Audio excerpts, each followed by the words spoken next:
Everyone, welcome to Chris Thinks. Today, I think dating sucks. Modern dating sucks. Don't care if you're gay, straight, cis male, other male, female, gay male, it sucks and it's hard. And today I want to give you guys my opinion, but also want to give you guys some tips. I'll start with the tips. I'll give you the tip first. And then we'll move into some of my experiences, maybe a story or two, and see if you guys can't learn anything today. So, why does dating suck so much? The thing is, there's a bajillion people in the world. And when you're dating, you have to find somebody that you actually like, get along with, find attractive, and get them to do the same thing to you in reverse. It's actually pretty daunting. But if you keep in mind these tips I'm going to give you, it might be a little bit easier. Number one, keep in mind, it's a numbers game. People might say, it's crazy to date multiple people, at the same time. Or, that's not fair, that's not right. No, as long as you're honest and real with people, it is perfectly fine to date multiple people. I always say date at least 5 people at the same time so you get a good smattering and keep rotating out your roster. Meaning, when one girl leaves, replace her with another one. Using the dating apps, of course, and that makes it a little bit easier. We'll go to my next tip in a minute. But just make sure that you always have a rotation of people that you're seeing, entertaining, talking to, and not just one person has your eye, unless they come way ahead in the competition. And it seems like for some reason they have your attention. The last time I did that, I wound up getting rid of everybody after the second date, and I wound up dating that girl for about 2.5 years, if not more. And I'm just gonna throw that out there because sometimes, and this is a big thing, sometimes you just know. Sometimes you get a feeling from a person, sometimes someone is so genuine, so nice, and you guys are sync up in all the right places. You just know that it's gonna work. Go with that feeling. There's nothing wrong with that. But again, make sure you're dating multiple people at the same time until that outlier shows up. My next tip really is gonna be, and this is something that a lot of people have a hard time admitting to themselves, but realize that you don't know people's stories. When you meet somebody, you don't know where they're at in their lives. You don't know who they just broke up with. You don't know who they are also seeing on the side outside of you. Because again, other people are doing that same thing I'm telling you to do, dating multiple people. You don't know what's happening. You don't know if they're recently depressed. You don't know if things are really tearing down their lives. And so if it doesn't work out, even though you thought it was gonna work, it has nothing to do with you. It has nothing to do with anything that you did. Is their personal issue. I had one girl break up with me because she said that I was too ambitious. I mentioned me doing YouTube and podcasts and really wanting to hustle, and she literally goes, yeah, I can't do that because my dad hustled a lot growing up and we were poor. That had nothing to do with you being ambitious or me being ambitious.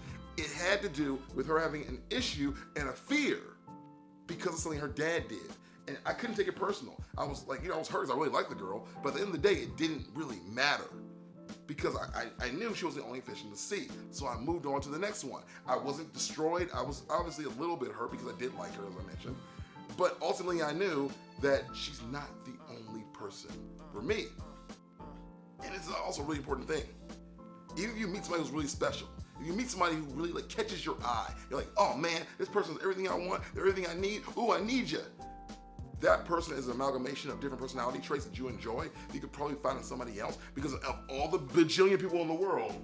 That person isn't the only one like that. There are other girls who are funny, other girls who are sassy, other girls who got a big booty, and they all come together.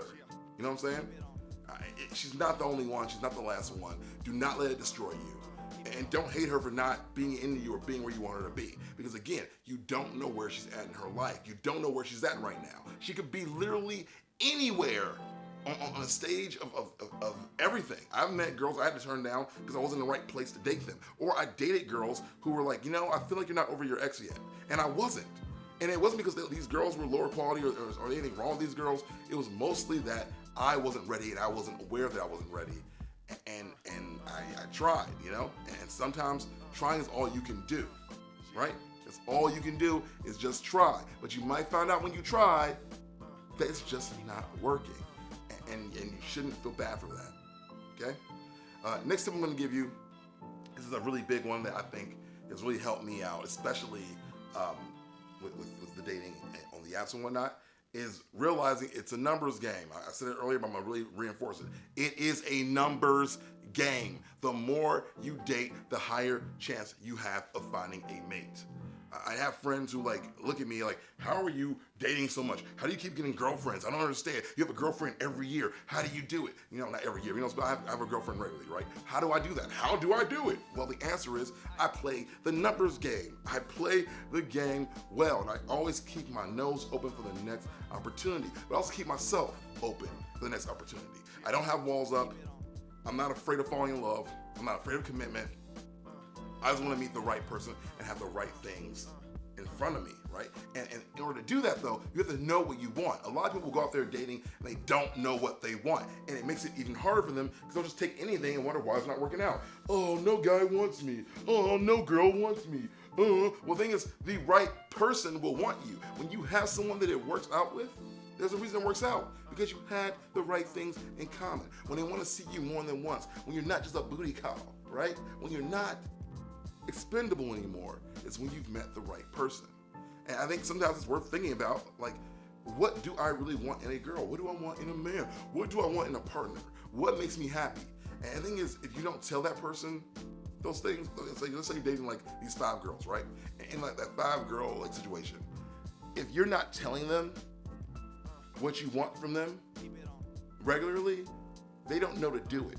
They don't know, because honestly, you don't know how they work. They might work in a way of like, you know what, I want to be, flexible. I want to make sure that I please my man. I want to please my guy. I want to do what I gotta do, right? So I might do that extra thing that you asked me to do. Thing is, you just gotta ask. A closed mouth does not get fed. A closed mouth does not get fed. Say it again. If your mouth is closed, you can't eat, right? So if you want the girl to treat you a certain way, let her know. And she can't do that she can kick rocks. That's literally the mentality you have to have. They have to be expendable until they're not. You know what I'm saying? Like, you can't place everything on a pedestal. You have to treat it as if you are the one in the seat of power. You know what I'm saying? And when I say that, and this is a really important tip to also lay out to you, when you're in the seat of power, what I'm saying is, you want them as much as they want you. You are also the prize. Say it out loud. I am also the prize. You have something to offer them. They have something to offer you. It is a mutual exchange of love, adoration, figuring things out. Like it's your time too, right? It is your time too. You are valuable. Treat yourself as such. And this is another tip I'm gonna give. If you do get to the point where you are dating, do not take these women, men, whoever, out on dinner dates first. Make them reveal themselves to you as someone of value that is worth paying for dinner. Take them out to a drink, get coffee, take them out to a bar, take them somewhere that's gonna keep your pockets good until you figure out if they are worth your time and energy to spend that kind of money. Like I typically will say, like, I'll do like date 1, date 2, cheap hangout dates. And then date 3, I'll take you out on a dinner. Date 4, because I like to cook, I might cook you up something, right? I might go ahead and go, yo, let me show you my culinary skills. And then before you know it, like, okay, wow, this is a really good guy. That he values my time. He's funny, he's attractive. He does the right things. He can cook. Wow, you gave him a chance to get to know who you are, literally in 5 dates, and you reveal it little by little over time. A big mistake that a lot of people will make is they try to put everything on the table all at once on the first date, and that typically will scare people away. People want to get to know who you are. Let it be revealed slowly. Take your time. Do not take people out on expensive dates the first time you meet them. I don't care how beautiful they are. I don't care how amazing they are. If you, unless you guys already know each other. If you know each other, you're already friends, y'all been chilling for a couple of years, and now you're like, okay, I see you differently, I want to take you out on a date. That's a little bit different, that's a misnomer. But as a whole, I would just say, be really careful when you meet new people and take them out, because I want to make sure that you don't feel like you get taken advantage of. And I'm telling you that because I did it. And this is where I'm going to get to the personal story part. I did it. Because after my last, long-term, meaning over 3-year relationship, when that ended, and I decided to start dating, I did like an idiot, this is after my divorce. I did like an idiot. I took every girl out to dinner, Took every girl out to the bar, took every girl out and bought everything. I didn't let them touch their freaking purses. I didn't let them touch the purses. I'm like, yo, I got it. But I was doing that with multiple women at the same time. Before you knew it, because I was trying to overcompensate, because I was still hurting from the last relationship, I just was trying to find somebody so hard and so fast that I like literally speedballed into it and wound up getting myself in tremendous debt. Like, pretty bad debt, because I was going on all these dates, but I had good credit, so like humongous credit, I had credit cards that allowed me to, do what I gotta do. And I just overspent on them. And after that happened, I learned my lesson. And now I understand that not only did I get myself in debt for no good reason, because none of those things worked out. I went on maybe 50 dates in 1 year, if not more than that. I could probably say more than that, honestly. Maybe 100 some dates in 1 year, and spent all that money and literally came out of it with nothing. And it wasn't until I met this random girl after I decided, yo, no more dinner dates. I'm just gonna hang out, I'm gonna chill, I'm gonna do my thing. Then I met somebody. It was freaking mind blowing that I met somebody when I didn't spend anything on them. Because guess what? What you spend doesn't tell them a thing about who you are. It doesn't make them more attracted to you. It makes them more attracted to the money. I watched a show called 90 Day Fiancé. If you guys don't watch it, you should. It's really bad, but you still should watch it. In the show, there's a character or a guy by the name of Bilal. He is rich and does well for himself, and essentially, he wanted to test out the woman he met, his fiance, his 90-day one, from the Trinidad. He wanted to test her out to see if she really was like all about him. If you're watching the show, by the way, you might want to skip this, but and see if she's really all about him. So he took her to his childhood home, right? And his childhood home was like dingy and crappy and whatever. And she literally was like, oh my God, I don't know about the relationship. I don't know about you. I'm not sure. I don't know. I'm not calling her a gold digger, but the fact that like she wasn't all about him anymore when he didn't have the money was eye-opening, right? But then he revealed he had money all along. He's freaking balling. He has a humongous house, a real estate empire. He's a freaking beast, right? But the way she reacted to him not having anything was kind of sad, because if you're really there for love, it shouldn't matter. You should have each other. And so it's really important for you, I'm telling you, to make sure you are aware of who you are dating and what they're looking for. I believe from what I know about that show, they still wound up together. They still got married. They still have some minor issues to work through.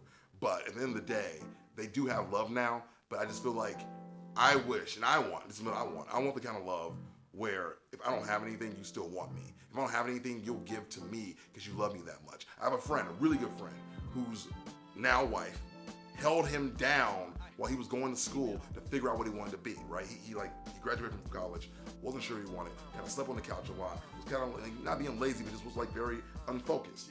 He figured it out and he goes, yo, I don't know what I'm gonna do, babe, to this girl. I don't know what I'm gonna do, but I need your support. And you know what she did? She paid the rent. She gave him money when he went to go to LA, to go to medical school. She paid for him to stay somewhere. She held him down for years. And then he came out of medical school. And now he's a doctor. And now they are doing really well. They own property. He's enterprising. They have a kid now. And she stood by his side the entire way. It didn't matter that he didn't have any money, because she loved who he was. She loved what he brought to the table as a person. And that's what you should be looking for. Someone who cares about that, not what's in your pockets, okay? But again, some of you guys may not have any money at all, and you might already know this. And you may just lead with personality. You may just lead with who you are and hope that someone falls in love with who that person is. I'll tell you this, in my experiences, that sometimes isn't even enough. Sometimes you really do have to like show your heart, show your soul, show that you like are a giving, loving person. And that might be enough, because really, at the end of the day, being a good person isn't what gets you anything. Being a good person doesn't mean that you deserve a date or deserve a woman, right? It doesn't. But it might be enough for some people. It might be enough to just see, oh, I could be with this person who could change my life fundamentally just by being themselves, just by making me laugh, And I think ultimately when you're dating, that should be the goal. That should be the thing that you chase after, is that real, true love and feeling. And guys, I think I'm gonna pause there and ask you a question. What are you looking for in a partner? If you already have a partner, what did you find? I'm very curious, and I'll be talking, in the comments. But I'm really curious because I do want to discover, other people's stories and understand what other people have gone through. Because I think that's the best way that we grow as people. Let me know also if you want me to think about anything else or talk about anything else. Please just put it down there, and I will respond. But ultimately, I think that the biggest tip I can give you, is the solemn truth, and that's that you have to keep playing the game in order to win. It gets frustrating, it gets hard, and it sucks. It really does. But I really believe no matter who you are, how you look, there's someone for everybody. There's more than one person for everybody. You just gotta find them. So get out there and get to work. This is Chris Thinks. Check out my last video. Please hit that bell and subscribe. You know the whole run. And I'll see you guys on the next one. I'm not saying Abra, I'm not saying teleport, but I am saying goodbye.